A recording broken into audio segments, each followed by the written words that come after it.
All right, welcome to the City of Tukwila Community Services and Safety Committee meeting. I am Chair Hannah Hedrick, and I'm joined by Councilmember Torres Camacho and Councilmember Verna Seal. Today is Monday, January 26th. Our first agenda item today is an agreement with Swift Group for World Cup events, and Brandon Miles, the Director of Strategic Initiatives and Government Relations, is presenting. Thank you, Councilor. What is before you tonight is a contract with the Swift Group to authorize the mayor to execute an agreement to produce and manage events for the 2026 World Cup. I'll go back to last year where the City Council in November of 2025 approved just over $2.1 million of lodging tax funds for event production, destination development investments, and economic activities for the World Cup. We're looking at two types of events. One are community events, which will be developed by the city's Parks Department and will focus on drawing people within a 10-minute drive of the city.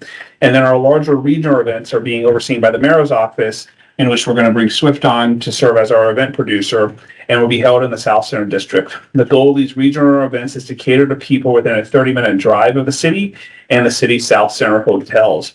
I've attached an overview of all of the events with this memo. This is what was presented to you in November.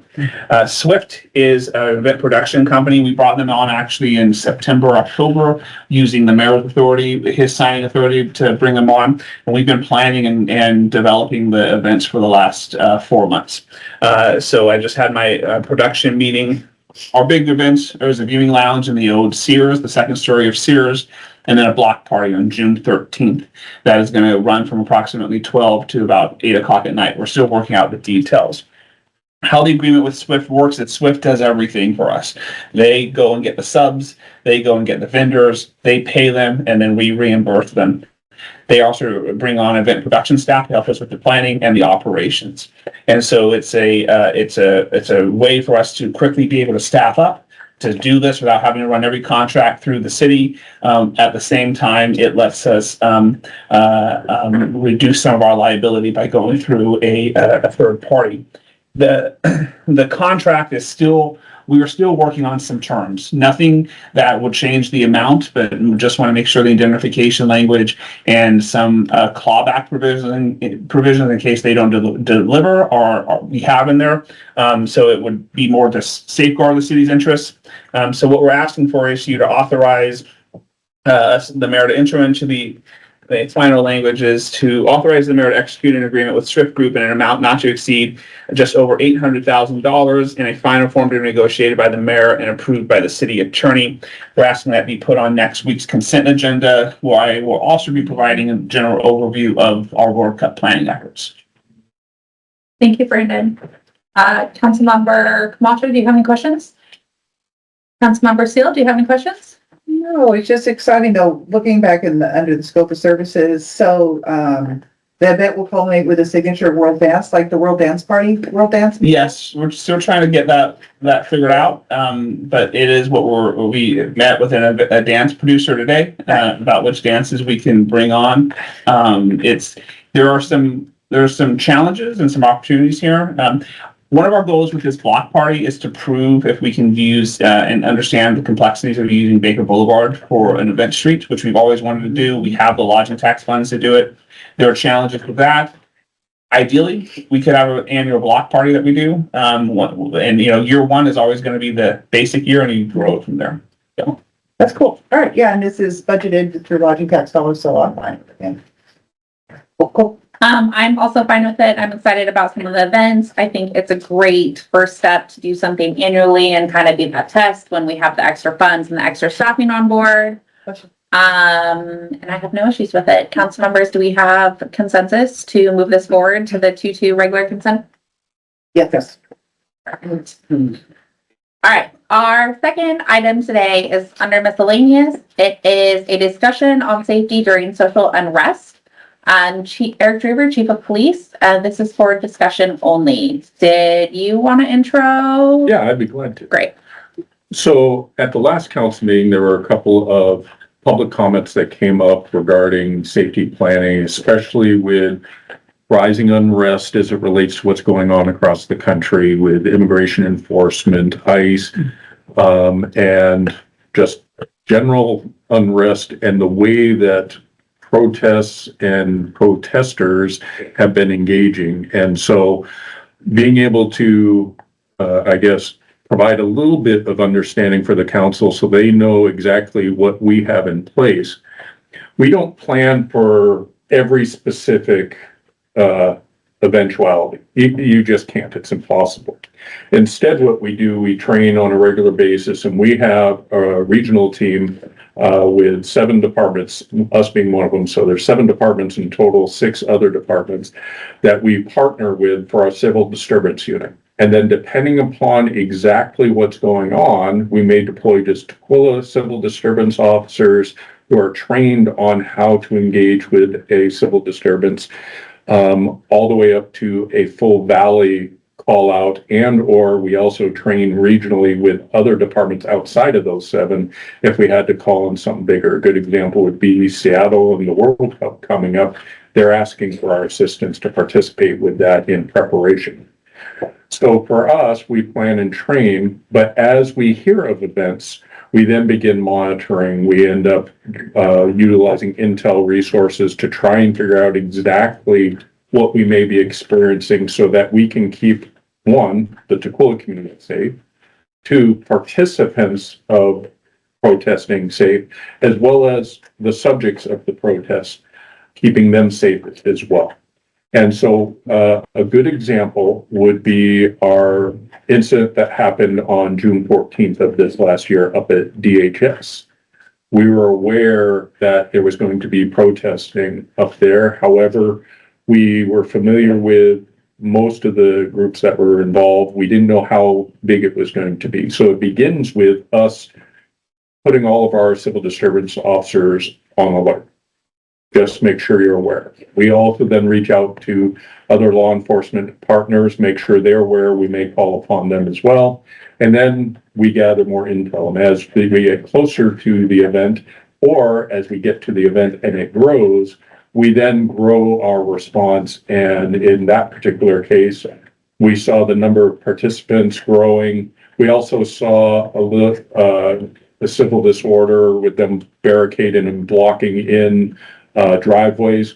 So we actually called in our civil disturbance unit, which is the next phase, and had them standing by, in which case they were not on scene, they were not a visible presence. But then as the incident got even worse, now we engage and move forward and engage in whatever is appropriate for that space and time and what's going on. We try and work with event coordinators ahead of time. Identify leaders of the group if they're willing to engage in conversations with us.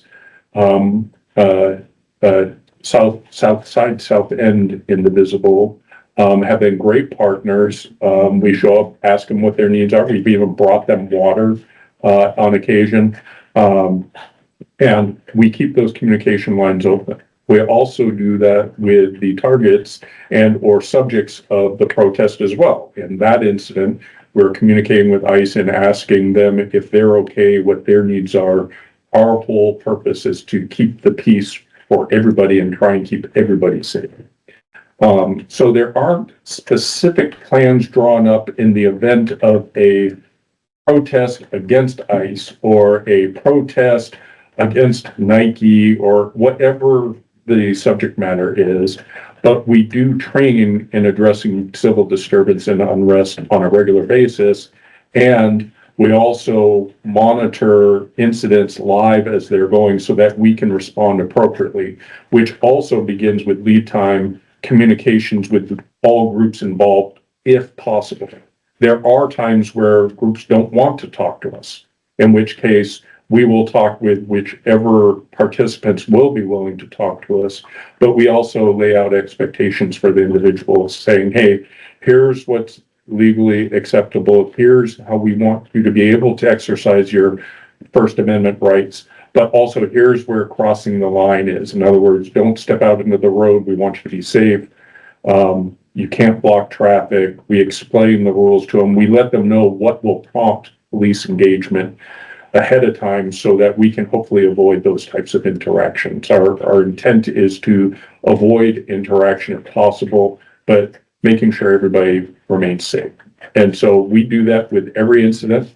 If we have partners that hear of intelligence telling us that there may be inappropriate behavior planned, we will try and get in front of it and plan for it. A good example also was we had heard after the incident on June 14th that Antifa was coming up from Portland. And so on the following weekend. And so we planned for that, and that ended up not happening, but we acted on the intel because of the reliability of it. It just, for whatever reason, the information changed at the last moment. So we were able to stand down. So it's an ebb and flow, constant monitoring, real time of what's going on for us to be able to apply and address what's going on with the incident in real time.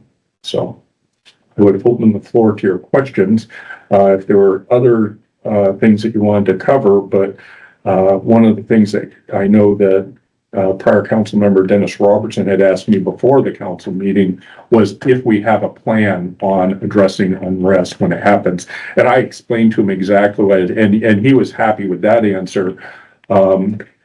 There's genuine concern with what's been going on in the country as well as what we've seen elsewhere. And so we are as prepared as we can. We're hoping that we won't have to engage at any level that comes into police engagement, but we are prepared to do so with minimal force or tactics as possible. Thank you. Councilmember Seal, do you have questions you want to start with? Not right now. I'll defer to my other. Councilmember Camacho? I've got a couple. So you talked about the civil disturbance officers. Are these can you tell us more about not their names, but who are these folks? Are they part of the?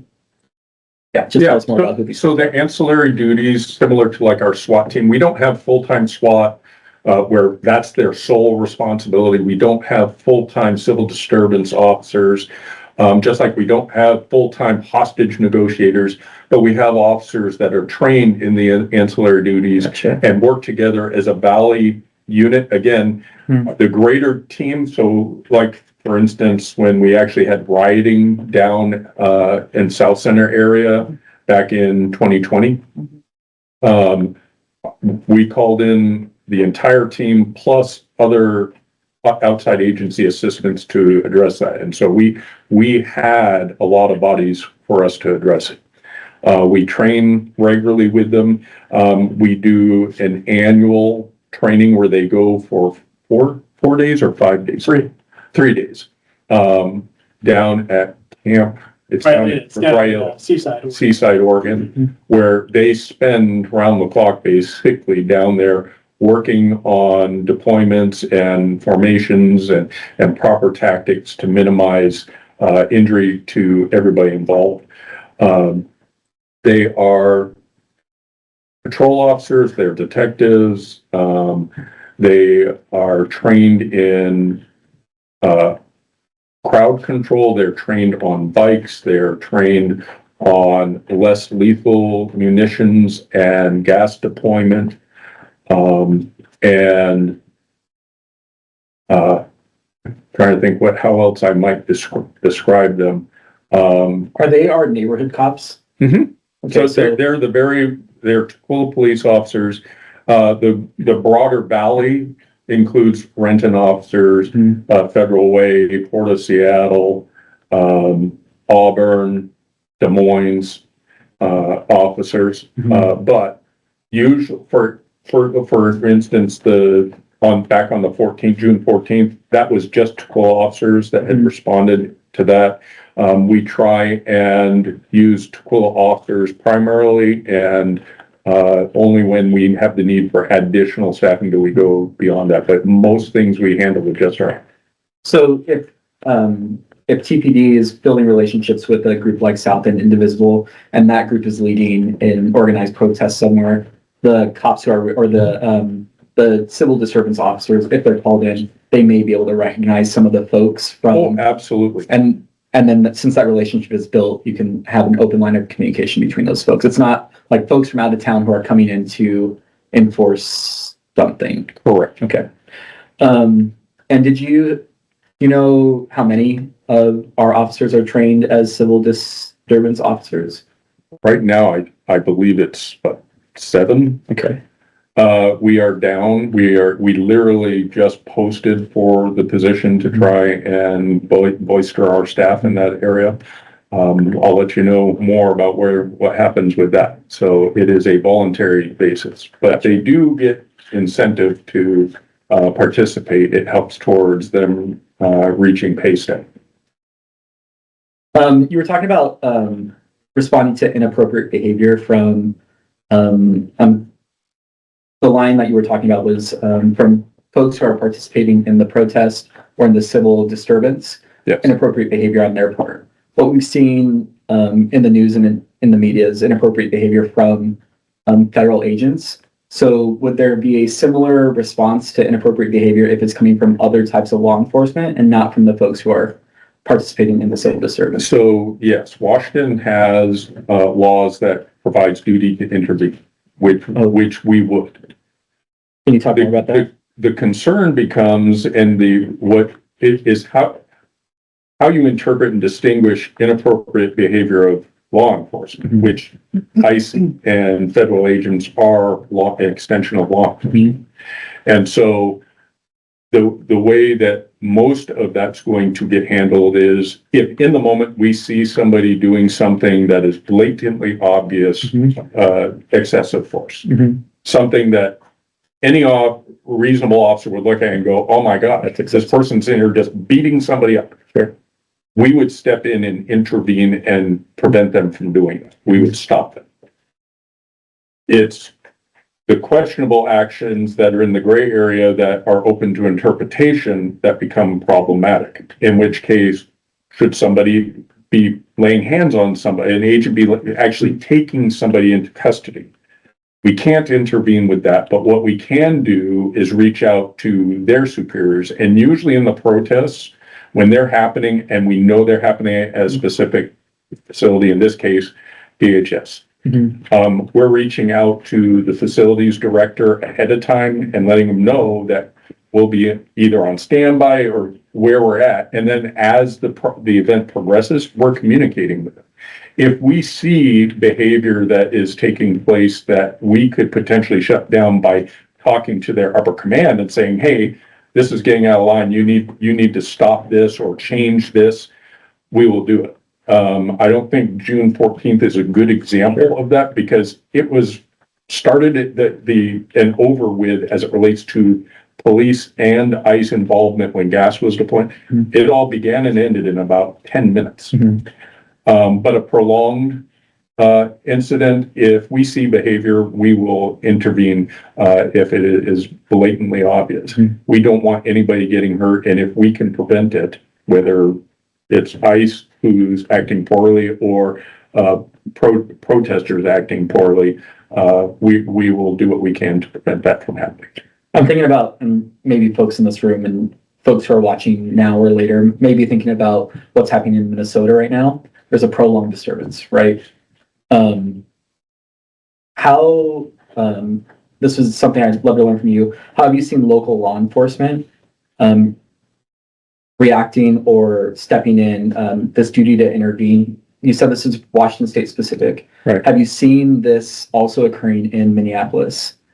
Or have you heard of this as you're talking with other police chiefs? I haven't heard of this, but I also haven't seen opportunities yet for it to happen. From the videos that I've seen, I haven't seen law enforcement in the area. Keeping in mind, from what the incidents that we're seeing are targeted enforcement that's going on, in which case it's not a prolonged thing. You don't know where they're going to be. They're showing up and then the incident happens. So the likelihood of law enforcement being there, and this is one of the concerns that I've brought to our local directors, is the lack of communication. I don't expect them necessarily to tell us that we're going to be here in the 100 block of this street at this time doing targeted enforcement. They recognize that local law enforcement may be instructed by its leadership to prevent that from happening by getting word out. So they're trying to be protective of their actual operation. I understand that. But where we then end up having concerns and miscommunications is the after effect. Good example would be if they've stopped people and taken them from their car, and then they've left the car for us to clean up, which that's minor compared to the fact that you're leaving a car that they, in some cases, break out a window.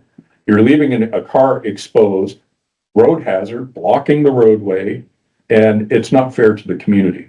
The mayor and I actually have a meeting tomorrow with the director of DHS up here, and we're going to be bringing these types of things up, and we're going to be talking about communication and the concerns our community have, because the way they're conducting their operations, which I don't agree with the tactics that they're using, and the way that they're conducting themselves is creating safety issues for our community. And so we're going to be talking about it. I've heard some concerns about leaving vehicles behind. I've heard more concerns about our community members being detained. So I feel like that's like the biggest concern I've been hearing. Another thing I wanted to ask about, and I'm taking a lot of time. No, go right ahead. Okay. Please continue. Okay. Speaking of Minneapolis, we've been seeing what's on the news. I'm wondering how the events in Minneapolis has changed how you are preparing with your officers to get ready if there's a situation like that here in Tukwila. Has what we've seen happening in Minnesota changed how you train your officers, or given you any further insight about what could happen here? I think the simple answer is no. Again, it comes down to we're prepared to intervene when our own officers step out of line. I have no problem with our officers believing that our officers will intervene if they see something excessive, them stepping in when federal agents are out of line. The problem again becomes, are we on scene as it's happening? As it relates to broader, larger protests, we're monitoring the intel, and then again, we adjust as we identify exactly the resources that would be needed in order to make sure that whatever is going on can be done safely, if it's exercising somebody's First Amendment rights. However, if it's also looking at creating chaos and malicious mischief, damaging property, shutting down roads, we would look to reach out to organizers to see what we can do to help direct their efforts so that all of them can do so safely. Can you talk a little bit about the coordination between the Tukwila Police Department and TSD? What I learned earlier this week is that we're going to be enforcing a 1-block perimeter around each of the schools. If there's ICE activity, then we'll go into a not a lockdown, but into a shelter in place. Can you speak more to what Tukwila PD's response will be if there's ICE activity in and around the schools? Yeah. Well, first of all, from what I've been told from the prior director, and I'm looking to get confirmation tomorrow from this director, is that they're not going into schools.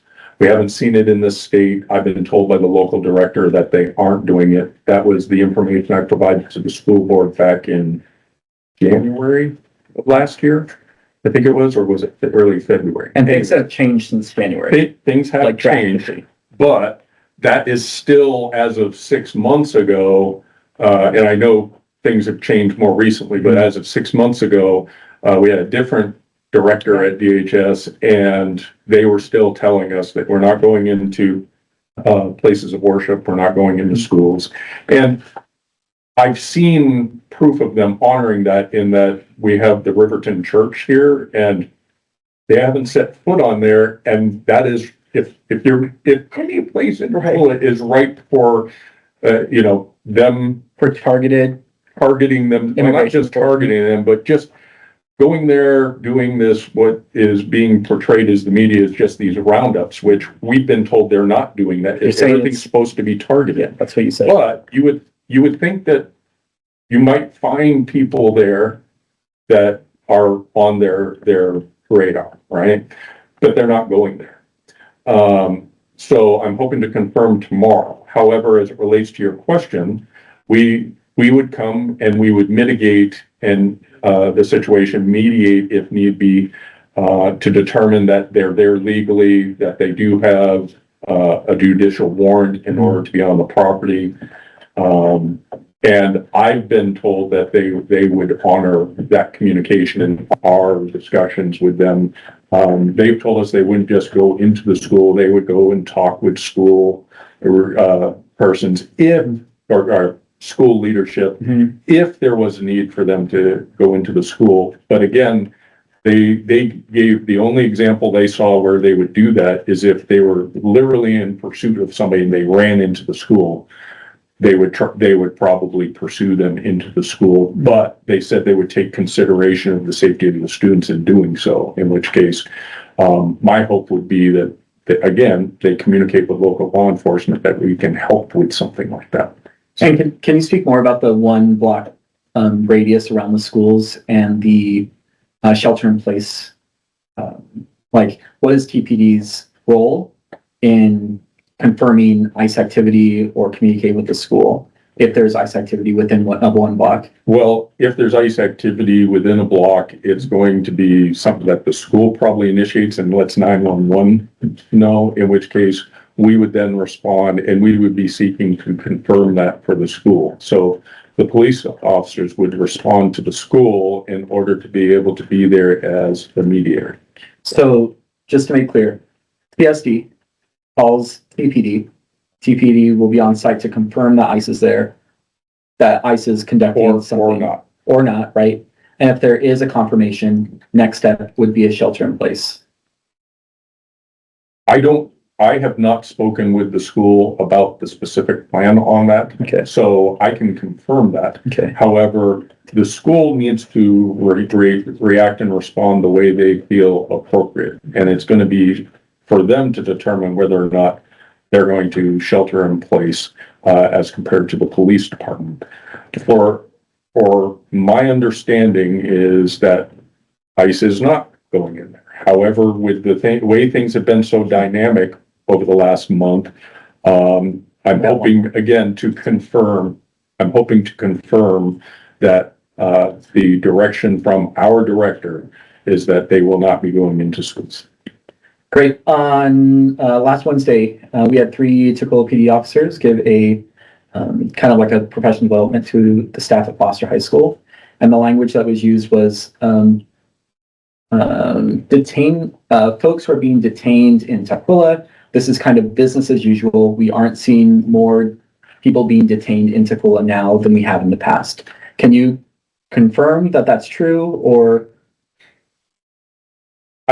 I can't confirm only because in the past they didn't tell us when they were or weren't. It's just more visible now because people are more aware and more alert. I can look into the veracity of that statement, but I just don't know the answer to that because we don't know exactly how many people have been detained in Tukwila in the past because that communication it didn't exist. Sure. We did just get an email from the superintendent today stating that one of our elementary age students and her family member were detained. Mm-hmm. So we have multiple families in our school district who are being impacted by this right now. So I appreciate all the answers. Thanks. Thank you. Councilmember Seal, do you have any questions? When you're going to be, when meeting with the DHS director, is that the director of the field office then, the Seattle Yes. field office? And does that director also oversee ICE? I know how there's kind of a bureaucracy. Not directly. So they are responsible for the facility up here, Okay. which then conducts business out of there, right. and ICE operates out of there. Okay. And so after we talk with them, and they should have some Yeah. understanding of the operation expectations that have been handed down to the ICE agents working in this area, especially since they're working out of that building. Exactly. I'd also like to take this moment to point out that the ICE operations out of that building are only maybe about 10% of the work that's being done. The other 90% Yeah. is people getting their naturalization, getting their citizenship, getting their green card, getting their work permits. A lot of good work is going on there. And so I bring it up here in a public forum just to remind people that, you know, the people that are coming and going there are looking to get through the process, and I'd hate for any of that to get delayed or interrupted as well. My hope will be after tomorrow's engagement, we will then arrange for a meeting with the director for the ICE activities and have the exact same conversations and see what we can do to improve communication. And there's also the facilities where they do their check-ins. I know it's I can't think of the name of the company right now, but it's like an outside, they're contracted by DHS. Down on the inner. Right, so they go down there, the ones that are tracked by, they have the ankle bracelet, or they have to go in for their ICE check-ins. Right. That kind of plays into it as well, because that's the calls I get. I get like, I have my appointment, should I go or should I not? And I'm like, well, where are you in the process? If you don't go, there goes your bite at the apple that you've been waiting for 10 plus years for. But there is that risk. So you can see where everybody is just on pins and needles. Yeah. It is an extremely unfortunate situation that they've been placed in. I know. Because they show up, they run the risk. They don't show up, you definitively know that your process is done. Right. And a lot of people, you know, especially if they're an asylum applicant, you have to file within 1 year of entry. And if you, let's say, okay, I'm just going to let that application go because I'm scared. Oh, you can't do it again. The ship sailed. I take advantage of your subject matter expertise, and it may not be appropriate for this conversation, but it has me curious. Do they have the ability to send a proxy or an attorney in their place? No, they do not. They have to appear. And right now, attorneys, they won't even listen to attorneys. A lot of times they won't even let the attorney come in now. Oh, this is a new thing, and they're represented by counsel, but sometimes, or the attorney will be there and trying to, like, you know, even when you go for an interview and like all this crazy, your attorney can't answer for you, but your attorney can question the legality of what they're asking, right? And say, we don't know, kind of like, you know, you shouldn't answer that question. But now it's kind of like, you know, so that's why, you know, and you tell people, well, should I bring my attorney with me? You can, but now it's a hit or miss where they even allow the attorney in. So again, we're in these weird, but you can't send somebody. Yeah, because people wanted to do that in the beginning. Well, can I send somebody who's a citizen just to appear for me? Which that would be great, but it's a whole new world out there. So It sure is. Do you have anything else? Okay, I'm gonna ask a couple questions and then I figure we can circle again if we have time left. Okay, so I was looking up the duty to intervene and I was found SB 5066, which is the concerning a peace officer's duty to intervene. It states in it that, sorry, I scrolled and lost it. That peace officer refers to any general authority Washington peace officer. Does this also apply to federal agents? It doesn't, but Can you intervene? We can intervene with them. It doesn't force a federal agent to intervene with us. Okay. So, state can't tell the feds how they're going to react in this. However, you can tell state law enforcement how they will respond. Okay. And then, it also says that it requires law enforcement agencies to adopt written policies on the duty to intervene and ensure that all law enforcement officers obtain training on the policy through the Criminal Justice Training Commission. What do we do for training? How do we facilitate that? How often do we do it?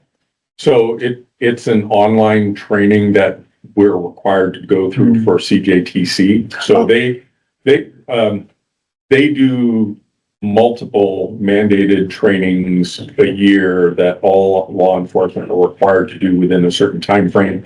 And that's where they go over duty to intervene. We incorporate that into our reality-based training. So when we do defensive tactics, when we do firearms, we try and incorporate those things into the actual trainings so that we have live exercises that address that particular policy.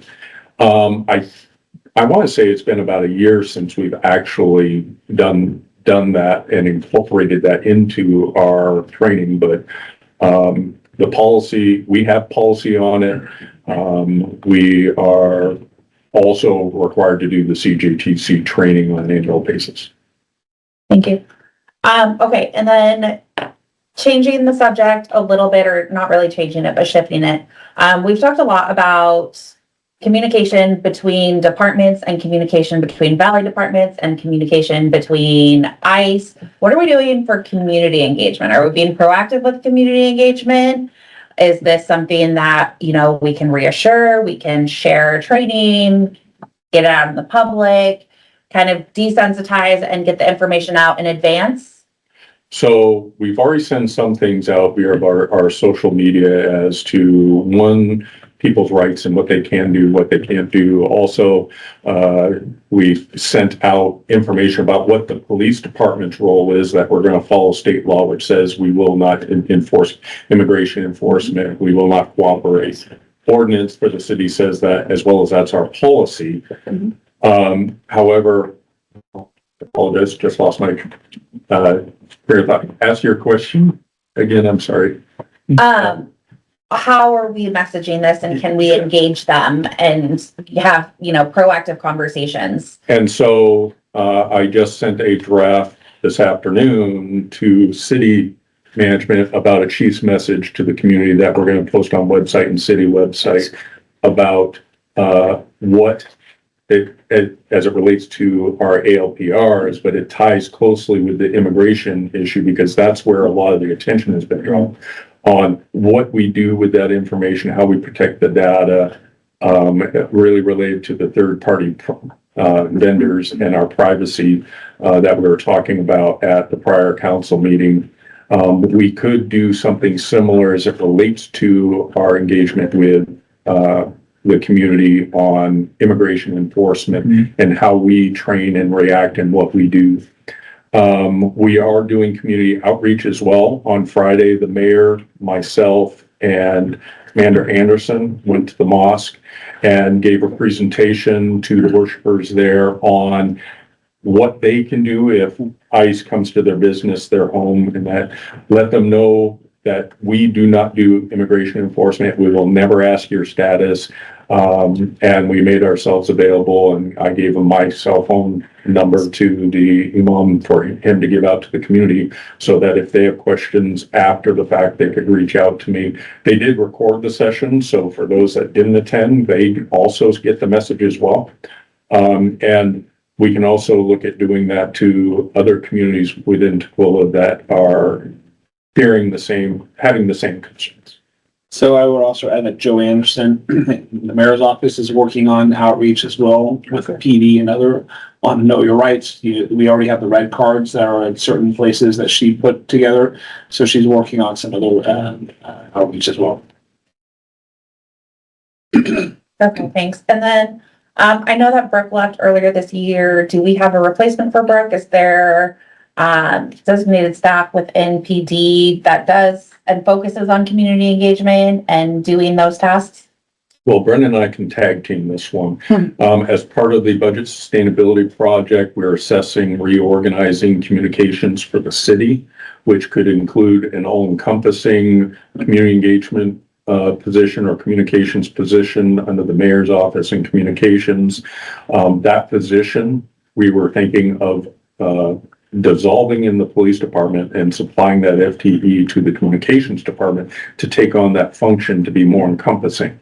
I don't know, Brendan, if you want to elaborate any more on that, but. No, I mean, so to add to that, we would have that position be in the mayor's office in communications with Joe and Scott and Stacia, our other comm staff, but then it would also provide, say, 50% of their time would be to the police department to do community engagement for police, but then be available for other community engagement activities as well. Thank you. Okay, I think I'm done for now. Councilmember Camacho, do you have follow-up questions? Thanks. Yeah, I was just looking through the Tukwila PD Facebook page. Is this what you're referring to? Social media? Is that the? We've got Facebook and Instagram. Instagram. Congratulations on your retirement coming up. That showed up. In addition, there are multiple posts about like apprehensions that are happening within Tukwila. I went all the way back to January 1st. We're on the 26th now. I'm not seeing much communication around like to community via social media on Facebook right now around rights or anything to do with immigration enforcement. Well, I do know that our PIO was acting in response to other people's posts. Responding. Which Tukwila PIO. PIO. which also isn't us posting, I like generating and being proactive about it. I recognize that. But we can do a better job of that and see what we can do to add that to our engagement. Yeah, and I heard the red cards from Brendan. So just like something around, I think there's a lot of fear in the community, especially like not just the adults, but the youth too. So I know youth use social media. So what would it look like to be proactive? In fairness, youth don't use Facebook. They think of the old fogies. That's true. TikTok. We'll TikTok is- find those avenues as well. One of the things that we have also been I have been debating and discussing is, do we bring on a third party who would help us with the outreach, that in the sense that they're not a city. Sometimes we have issues with people don't understand the distinction between federal, state, and city. And so should we just bring on someone who could be a trusted advisor or trusted partner who can get that information out? So we have some ideas that we're working on that to maybe have someone help us with that outreach. Like community liaisons? Well, or like Or like a PR company? or no, we're thinking like Northwest Immigrant I was gonna Rights, say somebody, Wizen or. One America or something like that, who might be able to help us with that, with the translation side of stuff and other aspects. Well, and I know that Joe has the cards in many different languages, and they've been distributed with the ESJ Commission. Is that something that we can kind of make available to a broader group of people, have them in various different locations so people can just discreetly grab them? Yes. Yeah, we can make, one of the things we can do, we can just have a stockpile of them and people can grab them and take them to places that we might not know about. So, if you have community places that you think they should be, you can take them and don't need to have us go and place them. The other thing that we were working on too was a mailer. I know how basic it is, but a basic thing that someone can have that they can hang up or they know that is right there in front of them. You might read it on social media, but what do you do when they're knocking on the door and you're not going to maybe go to Facebook that fast? So something that people can have and then translate it as well, where we can. What about using community liaisons like we did with the budget cycle last time, where we had multiple different people speaking multiple different languages, tapping into their communities, just in media, maybe a little bit more personal, getting into the places that we don't have access to on a daily basis. And even if we had it might. And like Gary. Putting it on the website so that somebody can just go download it, having like a place that somebody can go easy to find, just download to a link someplace. Might not be a bad idea. And it sounds like it was a powerful experience at the mosque, right? So that looks that's intentionally going to a community who could be impacted, right? Yes. And that is like, that's the hard work. Is like, it's easy to print out red cards and say we've done our part, but what does it look like to show up in community? So I really commend you for that. And especially that community right now, Oh, yeah. with everything that's going on with Additional community. Well, and also other communities, one that I've been hearing a lot about lately is the Vietnamese community. There's a lot of fear in the Vietnamese community because they've come a long way, but there's still people that are in various states of the process. Even working, like I'm thinking the Vietnamese Martyr Church, that's huge. I don't know what that would look like talking to the priest there or whatever, but there's a lot of ideas. I know ESJ's piped into it too. So, but outreach, going to the mosque, that's We offer programming through parks all around the city. If there is ICE activity on any of the city properties, including at a park, what does the response look like from TPD? Well, similar to the schools where it would require somebody calling us, letting us know about the ICE activity, in which case we would come and again mitigate. Unfortunately, if again, ICE is anywhere in the city right now, all we've seen is the targeted enforcement, in which case, by the time we get there, unless we're like right around the corner, whatever's going on is going to be over and done. That doesn't mean we don't then reach out. And this is one of the things we're going to be talking with the directors of ICE and tomorrow DHS is the follow-up communications. Sure. It's bad enough that it's happening in the community. At least call us and tell us. That way we're not interrupting your operations, but call us and tell us so that we can reach out to the families and let them know, that sooner or later they're going to find out. But I'd rather us know about it from them so they can tell us so that we can mitigate. You're not going to alleviate all the questions that come up, but at least if we know, that definitively lets a family know what's happened to somebody as compared to somebody just not coming home. Can I add, I'm sorry, just a note, last week for all city staff, but more focused and got the feedback from Parks and Rec that they have protocols for TCC and for programming for encounters with ICE so that our staff are prepared if there are audits, raids, visits, questions for what to do. And I think we were looking more broadly at this, at our city staff and our front counters about what to do, but learned our Parks and Rec staff have protocols for what happens at TCC if there's a visit or a question, or a visit from ICE. Or the participants in the programs, employees, for everyone? For everyone. And is the plan to create, is there, I'm going to use plan twice. Is there a plan to create a plan like this for all departments within the city? What we talked about last week was an effort to be prepared. For staff to be prepared. But it's the most likely place where that would happen is in our public facing programs, and that's Parks and Rec.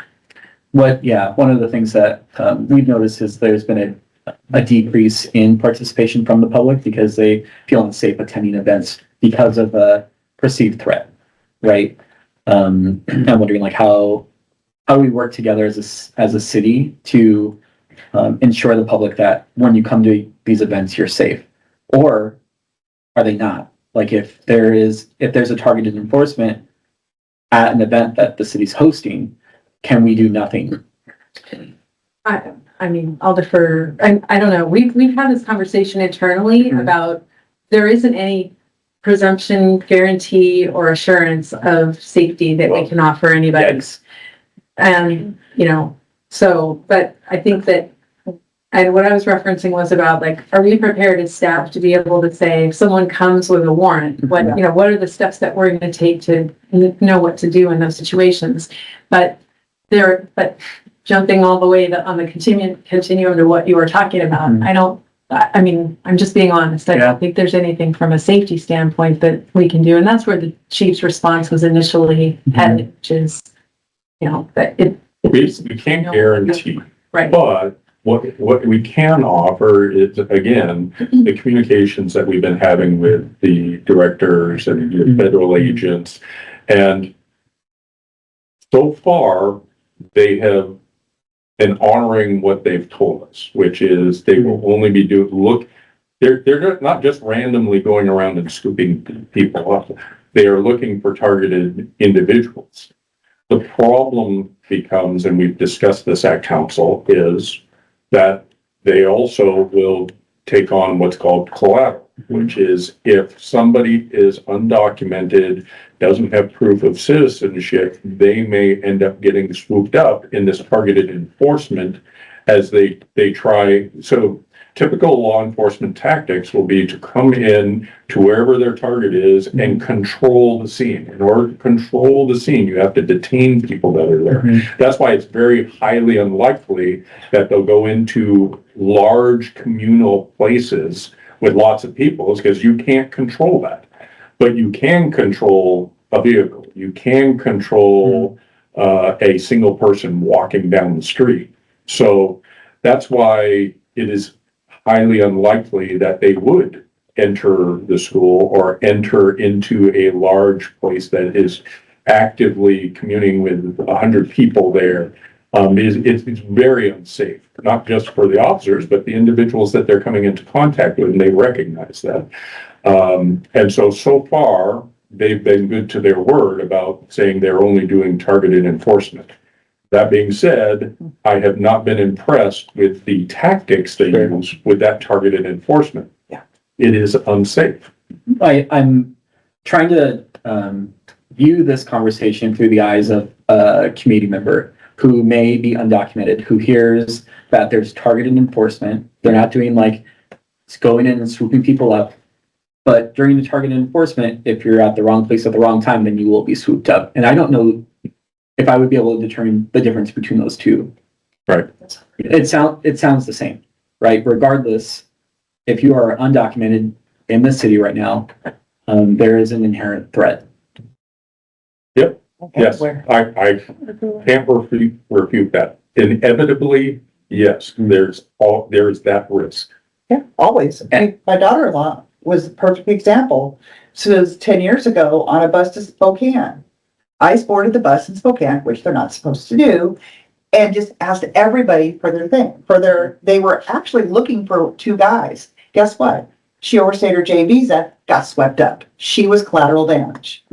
Took us, 6 months to get her out of the detention center, bonded out. Now they're happily married for the last 10 years, but to my son-in-law. But that's what happens. You're in the wrong place at the wrong time. And you just get, Or you have the wrong name. My godparents were Gotcha. deported in 2002 after 9/11 because their last name was too close to someone on the watch list. yeah, it's a hit or miss. And you're right. You said something that struck me. You said they got on the bus when they weren't supposed to. In the state of Washington, they're not supposed to get on it. They're not supposed to start asking people for their immigration papers, and that's what they did. But didn't you also, that was 10 years? That was 10 years. Yeah. And they're not. That's not to say they won't do it now. It's just, I haven't heard of any of these instances yet. Now they're like, well, we're not gonna do that right now. But back then it was just like, woo, and Kate didn't know any better. She was scared to death. She didn't know that, like, you can't ask me for that. I mean, but they did. But then again, what happens is you do have people that are doing it by the law, by the book, how they're supposed to do it. And then you have the people that aren't. And that's the problem. That's where this all gets fuzzy. And after this weekend, I'm so tired. It's like sleepless because, that's not here. We're not having that here. We don't have this Yet. this targeted crazy, like we're going to dump a gazillion, agents into your city and start doing this. But I think I'm glad I'm hearing what I'm hearing because it gives me a level of comfort, even though it's discomforting, if that makes sense. You know what I mean? Yeah, it's not a definitive, No.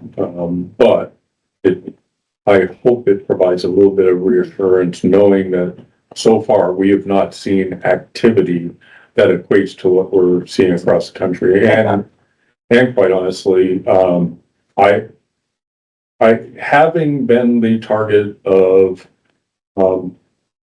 inappropriate assumptions and stereotypes of law enforcement and being lumped in with ACAB, all cops are bastards, all police are bad.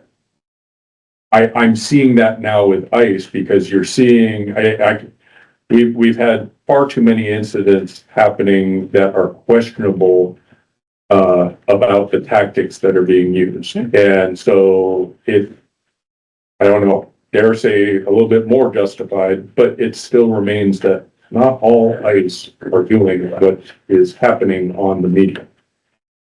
That being said, that's what's being shown on the media, and so people, rightfully so, are fearful of all ICE because of what they're seeing. So I don't know where the line is being crossed that causes this type of either behavior and or just not thinking through how you're going to go about and contact somebody. But it can be done better. And I think that the best we can do is to continue to educate. So we will increase our engagement, hope to maintain peaceful engagements when we do have our protests, hope that as we see people that are being detained, that the people that are onlooking and witnessing this are hopefully relying on law enforcement if ICE is doing something they're not supposed to be doing. Again, unfortunately, the timing doesn't always allow us to be there, but I would hope that people don't engage and put themselves in a situation knowing that there are some ICE that are not tactfully sound, and I'd hate for somebody to put themselves in dangerous way. Can I hop back to duty to intervene for a minute? Yep. Looking at RCW 1093-190 is the peace officer's duty to intervene. Says excessive force means force that exceeds the force permitted by law or policy of the witnessing officer's agency. What does that mean for Tukwila? Like, at what point does that duty to intervene kick in? When it exceeds our policy. Which is? It depends on the scenario. So force is dynamic. It changes depending upon what is going on in the instance. So we used to have a use of force continuum. If A, go to B, go to C, and it would escalate. It has to be fluid in the moment. So in other words, you don't go through steps 1 through 3 if somebody is starting out up here, right? So it depends on the situation itself, in which case, if somebody, give a low-level example, if somebody is resisting arrest and the officer throws them to the ground and then just starts pummeling, like throwing punches on them when they're not even resisting, that's blatantly obvious and excessive. The person probably will survive that encounter. They'll have some lumps and bruises and stuff, but we have an officer that would have a duty to intervene. We've seen our officers do that. We are trained to the point to recognize when an officer is escalating. We can see it. So officers are human. And we've seen officers get caught up in the emotion as well and get worked up by the individual that they're contacting. I've witnessed our own officers intervene and talk with that person, talk with the officer, hey, I got this, and come and take over for them to avoid it escalating so that they can de-escalate. So we do it regularly, and not just with our own agency. If we see other agencies, we will step in as well. So it begins with our policy. In answer to your question, when we see things outside of the policy and it's backed up by ordinance and law. Thank you. Okay, it is 6:28. We have a handful more minutes. Do we have any continuing follow-up questions that we want to get in before we finish? I'd be glad to make myself available if need be to come back. Yeah, totally. If it's not appropriate, don't feel like you need to answer. Okay. If we're talking about, tell me the words again, intervene. Duty to intervene. Duty to intervene. We've seen the video of what happened in Minneapolis this weekend with the man who was taken down by multiple ICE officers and then shot and killed. Mm-hmm. If TPD was in that situation, they were noticing that, they saw that, a TPD officer saw this situation happening, what would be, tell me again, the duty to intervene? Would there be a duty to intervene in this scenario? And don't be, Possibly. The problem becomes that the actual use of the firearm by the officer, no, you didn't see that. There wouldn't have been an opportunity to intervene with that. Mhm. However, the person being pepper sprayed was a legitimate use of force. The person was interfering with their actual function. Them going hands-on. He was resisting them going he was trying to push up and get up and wasn't following their direction. What happened while all that was going on that then led to the shot being fired, there would have been no way to intervene with that. So me coming across that, I don't know that I would have intervened other than trying to identify what the person was doing at the time. Did it justify what they're doing? The questionable thing is the shot justified?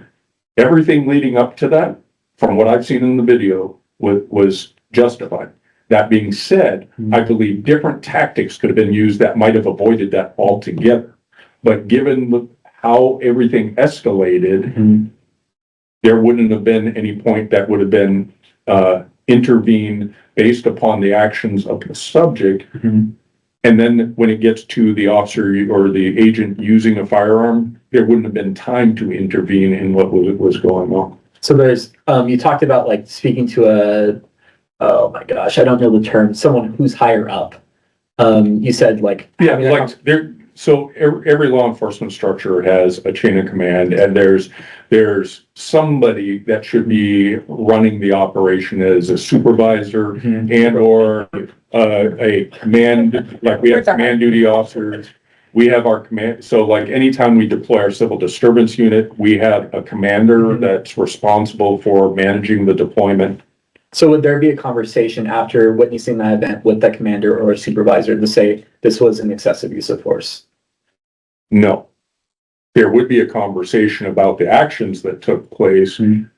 I don't know if what took place, we have to wait for the investigation to determine whether or not there was an excessive use of force. Sure. If we witnessed an excessive use of force, we would be obligated, yes. We would reach out to that entity and let them know we witnessed an excessive use of force. But you can't determine that until an investigation happens. No. Well, what we perceive to be outside of our policy, we would be forced to act on, and we would report, we would intervene. That is us making an infield decision that somebody is using excessive force. However, an investigation later down the road would determine whether or not actual excessive force was used.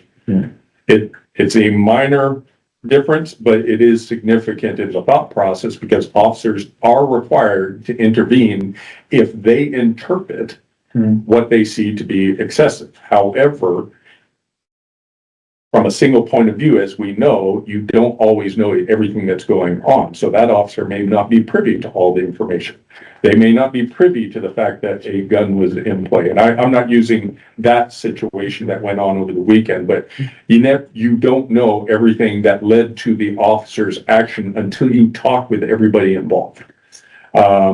We give criminals the benefit of the doubt. I am obligated to give officers the benefit of the doubt. That doesn't mean we don't act, but I also believe in the due process and making sure that people get the opportunity to explain their actions. So building off of that, we already stated that officers are human, there's emotions, there's natural reactions to things. Just like every one of us is a human. So in your long career and best expertise, officers are trained for these situations, right? The general public is generally not trained for these situations. It's human nature. You have 8 people taking you down. It's human nature to kind of want to resist a little bit to that portion. What is the best advice and best instructions to someone, God forbid, they find themselves in a situation to do? What do? Like if they're carrying a gun, if they have a concealed carry, if it's in play, if they find themselves outnumbered. How can you train the general public to react in that situation to potentially avoid a use of excessive force? Well, it begins with our own family, and I tell this to my own sons, and I exercise this myself. I have been pulled over by law enforcement while I'm carrying a gun. I keep my hands on the steering wheel. I tell the officer I have a gun. Just so you know, it is on my right hip, and I'm lawfully carrying it. I don't tell them I'm a cop, but I tell them I'm lawfully carrying a firearm. Same thing, if if law enforcement or agents come and contact you, follow their directions, do as you're told. And if you are carrying a gun, tell them that if you're carrying a knife, tell them, hey, just so you know, I've got a pocket knife on me. It's in my right pocket. I'm not going to reach for it. And then follow their directions, follow their commands. Because it's when you don't that's when things escalate, because things have changed, especially here in Washington, as it relates to how we de-escalate. It takes more officers and more time to de-escalate a situation, but we are finding less use of force as a result. So it's the right thing to do. Takes up more resources, more time, but that's okay. But when we first started, we were trained at the academy. You give them one opportunity to comply. If complying after that first, you put them on the ground and put them in handcuffs, and basically the fight's on. And the reason for that was, the interpretation was, if you're not following the direction, it's because you have ill intent. It didn't equate for somebody not understanding, even though back then we'd recognize if somebody was mentally challenged or in crisis, and we wouldn't necessarily just, we ask you once and immediately go.